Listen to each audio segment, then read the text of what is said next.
你真係諗住今日上邙山？過幾日就係獨臂老嚟嘅忌辰，呂四娘而家應該正在閉關。我哋趁住邙山派疏於防範，上去打個落花流水，好報我廖恩師傅當年被逐出邙山之仇。好，我哋又要預祝師尊你百勝無歸。嚟，好，百勝無歸。你哋唔好妄想啦，有我金大哥喺度，你哋上山咪就係自己攞嚟衰。仲有啊，你哋好快啲放咗我啊！如果唔係我金大哥、阿爹同埋娘親，唔會放過你哋㗎。你亂講嘢啊頭！你信唔信我除晒你啲衫，然之後捉你上街示眾啊？我啊唔信啦，你敢？睇嚟本座唔俾啲厲害你睇，你都唔知驚。你想點啊？我想你收聲。咪話本座唔警告你，你再亂講嘢，你就知味道。回稟師尊，咩事？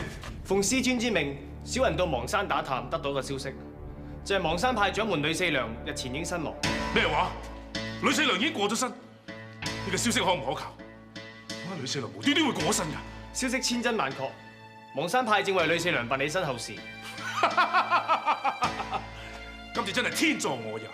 既然呂四娘已死，本座更加要趁住呢個機會上邙山重奪邙山派掌門之位。好，咁我哋就預祝師尊馬到功成，重掌邙山派。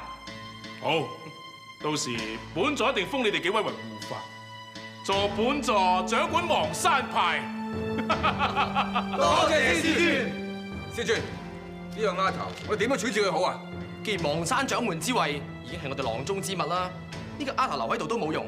呢個丫頭話晒都係天山派鎮英鏢局李英同埋馮林嘅女，將來或者會有用處。暫時留佢喺度先啦。邙山派掌門呢個重任，幾時輪到你呢個婆娘嚟擔當啊？你究竟係邊個？竟夠膽闖入我哋邙山重地？以你哋呢啲咁嘅材料，就想做新任掌門？我諗呂四娘臨死之前，一定係老眼昏花頂啦。大膽，先師嘅名號到你亂叫嘅咩？混帳！呂四娘當年陷我廖恩師傅於不義，先至搶咗邙山派掌門之位，我點解唔可以直呼其名啊？等我以為何方神聖，原來只不過係邙山派一個叛徒啫。你同我收聲！想我廖恩師傅當年為邙山派大弟子，武功官絕邙山，理應繼承邙山派掌門之位。就係呂四娘呢一個婆娘誣衊陷害我師傅，佢先至會被逐出師門，飲恨而終。本座今晚本來打算揾呂四娘報我廖恩師傅血海深仇，可惜佢已經早登極樂啦。至於新任掌門呢個位，本座絕對唔會由得佢落入呂四娘前人手中嘅。放肆！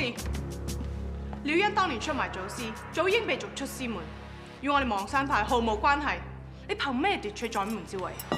別法大師，曹掌門言之有理。哦，原來係丐幫嘅易幫主，仲有孟家寶兩位當家。只不過今日推舉新掌門，好似係邙山派嘅家事，睇起上嚟幾位唔應該插手噃。既然係你哋嘅家事，睇嚟我哋真係不便多言。好，江湖規矩，掌門之位有能者居之。今日只要你哋有人能夠打得贏本座嘅話，你要做邙山派掌門，本座絕無異議。好，唔好怪我唔客氣。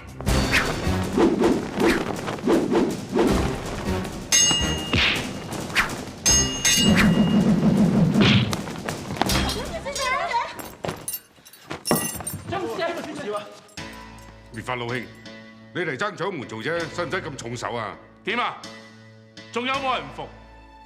唔服嘅即管出聲，只要打得贏本座嘅，掌門之位定必拱手相讓。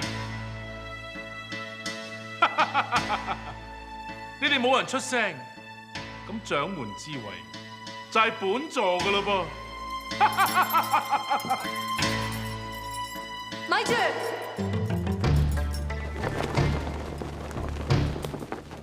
師姐，你冇事嘛？你個滅法和尚啊，幾咁傷我師姐？究竟係邊個？竟然夠膽咁同我講嘢？呢個臭和尚真係孤陋寡聞，連女撈前輩嘅關門入室弟子谷之華都唔識，仲爭奪掌門之位。你咁講係咩意思？女老前輩已經將掌門之位同元女鐵劍都傳咗俾谷姑娘，佢先至係邙山派真正嘅繼承人。你想做掌門啊？問過佢先。你話呢個丫頭係新任掌門？你唔信嘅，即管問下曹代掌門，谷姑娘手中所揸嘅係咪就係邙山派歷代掌門所用嘅元女鐵劍？好，咁就等本座睇下呂四娘所謂入室關門弟子究竟有啲乜嘢本領。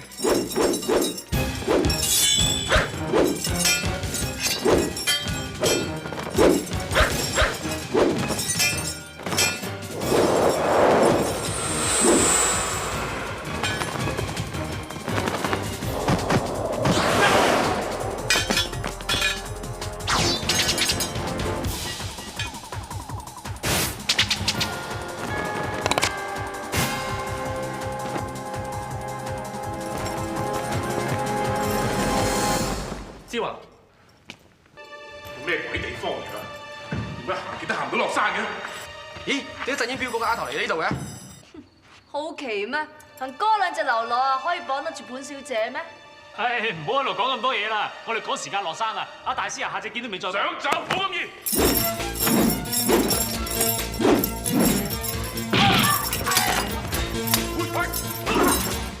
你個小和尚，你想點啊？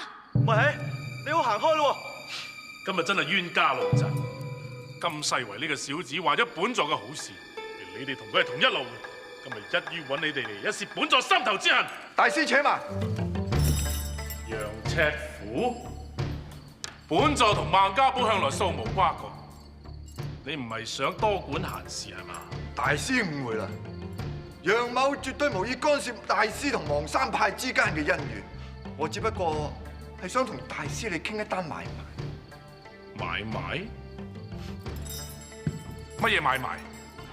實不相瞞，楊某同金世為、厲勝男亦都有些少過節，而且仲俾個妖女暗算所傷，所以一直想揾個機會嚟報一箭之仇。閣下要報仇，關本座咩事啊？既然大師同楊某都有共同嘅敵人，楊某有一個想法，我哋不妨留住呢3個小子嘅狗命，用嚟引金世為佢哋上吊。唔通你有啲咩妙計？當然山人自有妙計啦，只不過咁，大師要俾啲時間等楊某諗清楚啲。邊個叫金世為啊？我就係金世為。小朋友，你揾我有事啊？你係金世為就得啦。有個光頭和尚叫我交封信俾你。和尚？係啊，佢仲話只要我交封信俾你，你就會俾人兩我。啊，你都幾識揾錢噶喎！嗱，唔係啊，得嗰幾個銅錢，想施捨俾乞衣咩？咁你唔係乞衣咩？乞衣一錢係唔使做嘢嘅，但係而家信喎。咁呢度夠未啊？咁就差唔多。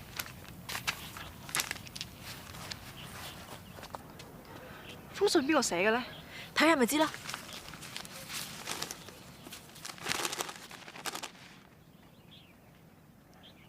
唔係啩？金大哥，你肯定呢封信係江蘭寫嘅？我認得啲字跡啊嘛。啲字咁醜樣都幾難認得啊！我真係唔明白點解江蘭同埋李姑娘俾人捉咗，要我哋3日之後先可以去喇嘛廟，唔可以早又唔可以遲，點解咁奇怪嘅？我都唔明啊。計我話封信一定有古怪。好啦，既然封信叫得我哋去喇嘛廟，好明顯係個滅法和尚捉咗江南同李姑娘。我都係咁諗，只不過點解佢哋要我哋3日之後先去喇嘛廟嘅？仲使問嘅？科唔係嗰個臭和尚想趁呢3日時間佈置陷阱嚟害我哋咩？唔係啊嘛，咁樣叫做完美無瑕嘅陷阱啊！咁大個龍吊喺上邊啊，盲嗰個都見到啦。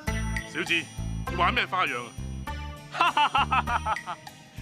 呢一個就係我設計呢個陷阱嘅精妙所在。神僧，當你應約嚟到呢一度嘅時候，哇！見到咁大嘅龍吊喺上邊，你會點諗先？係人都知呢個係陷阱嚟噶啦。咁咪係咯，神真果然係聰明。當金世維嚟到呢一度，見到咁大嘅陷阱吊喺上面，佢就唔喺個籠下邊嗰度經過，佢就會兜路行。咁你整個籠喺度做咩啊？所以話你頭大冇腦啊！呢一個籠嘅主要作用就係用嚟引開金世維嘅視線，而真正嘅陷阱就喺呢一度。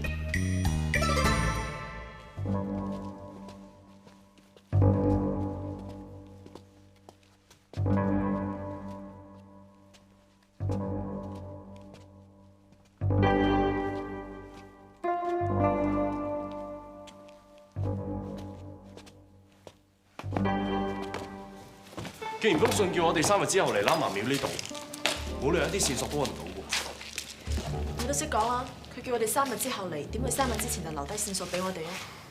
咁我哋豈不是白行緊堂？咁你唔嚟過唔心息啊嘛？照我估計，就算3日之後個囚和尚都一樣唔會嚟，佢只會派人嚟送信㗎咋，所以我哋唔使知喺度見到佢。其實我真係唔明㗎，點解佢哋要我哋等3日咁耐？究竟係啲咩目的咧？金大哥，你估呢啲係咪江南嘅緩兵之計啦？就係利用呢3日，當我哋有時間去救佢哋。緩兵之計係喎，封信係江南寫嘅，佢份人一向咁多鬼主意，可能喺封信度有啲咩蛛絲馬跡都唔定。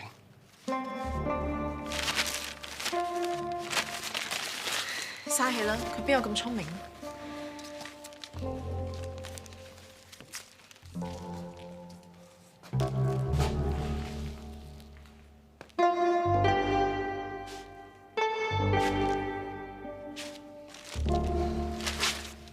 我知江南佢哋俾滅法和尚捉到去邊。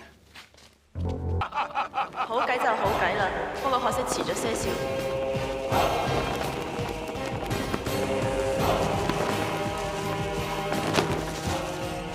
金世維，師傅仔救命啊！點解你哋？臭和尚，你估我真係幫你整個陷阱對付師傅仔啊？傻傻地嘅，我拖完時間等個師傅仔嚟救我咋？臭小子，我早係知道你信唔過啦。豈有此理！本座今日唔殺咗你呢個小子，誓不為人。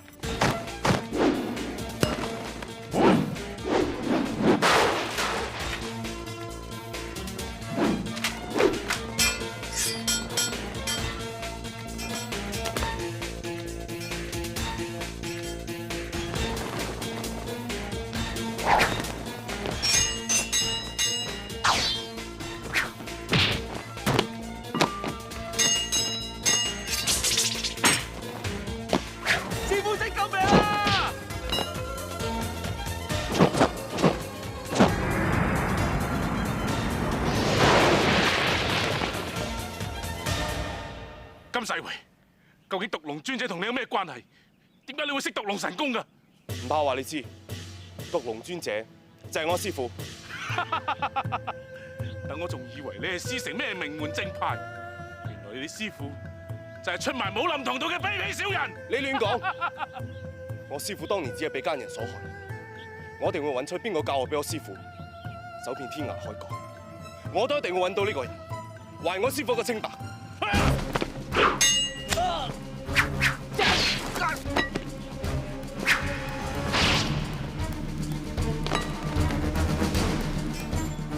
你心軟啊！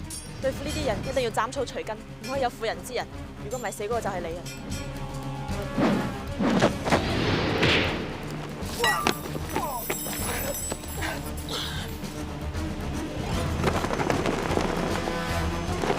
師傅仔走埋！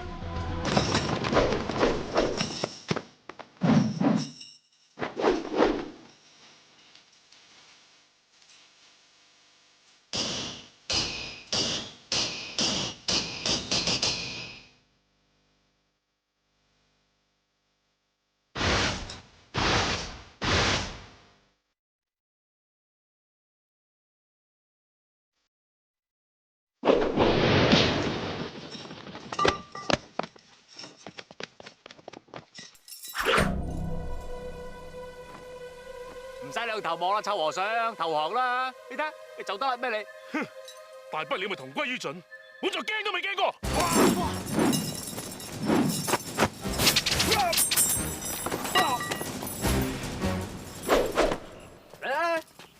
嘅私人臭和尚，我頭先話你嘅，你睇走到去邊啊？嚇，你又唔係我師傅真係對手。你睇下你間樂隊喺邊？你間樂隊喺邊？睇你樂隊喺邊？豈有此理！是可殺不可辱。本座今日落喺你手裏邊，要斬要殺，悉隨尊便。但你唔可以咁樣侮辱本座嘅。你睇呢個死和尚，死到臨頭咁多嘢講喎。我頭先打懵咗你咩？你係和尚嚟㗎，事不過係一時。我喐你咪喐你，喐你咪喐你。江南，夠啦！我俾邊個師傅仔，一陣間再喐你。金大哥，我哋點樣處置佢啊？唔使同佢講咁多，殺咗佢，殺咗佢，師傅仔，殺咗佢。唔得，佢唔死得住。麗姑娘，你做乜變得咁好心，唔殺佢？如果佢死咗，你點知李姑娘佢哋運咗喺邊度啊？係喎，我掛住侮辱佢，唔記得咗佢兩個添。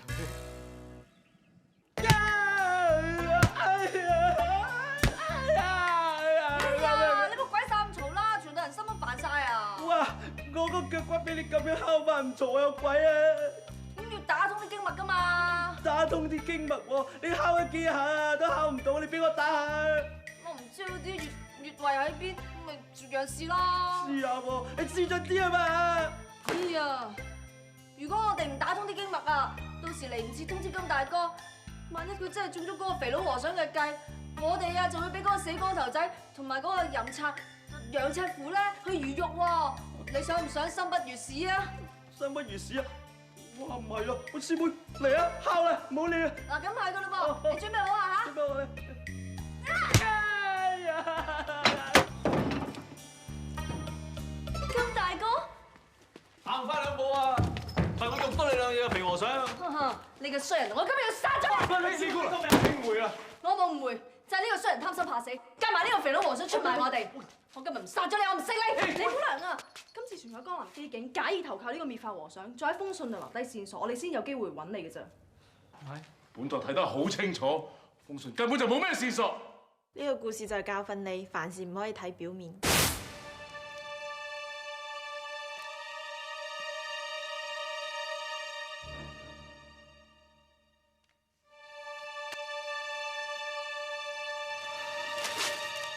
我知江南佢哋俾滅法和尚捉到去邊。你過嚟睇下，呢封信有咩特別啊？點解張紙上面穿咗咁多窿嘅？都係谷姑娘夠細心。你哋睇下地下有咩字？我們在後山林間。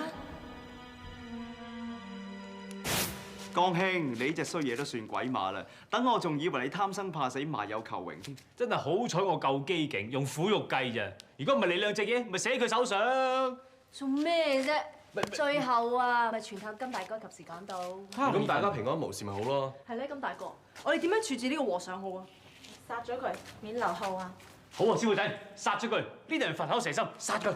金世維，你即管殺咗我，只怕你殺咗本座之後，從此再冇機會知道邊個出賣武林同道，再教我俾你師傅毒龍尊者噃。你真係知道邊個教我俾我師傅？若然本座唔知，根本就唔會向你提出呢單買賣。師傅仔唔好信佢，佢諗住好似我呃佢咁樣呃你嘅啫。我應承你，如果你肯講出當年邊個教我俾我師傅，我就饒你一命。你當本座係3歲孩兒？如果而家講俾你聽，你會即刻殺咗我。除非你放咗我先，否則本座係絕對唔會講俾你聽嘅。係咩？我唔信你可以捱得過嚴刑逼供咯。如果你唔肯講嘅話，我就喺你身上戒幾刀，然後搽上蜜糖，再擺啲蟻上去，睇你點樣捱。呢啲嘢唔好講，講到我無辜啲都唔死。我再問你一次，你講定係唔講啊？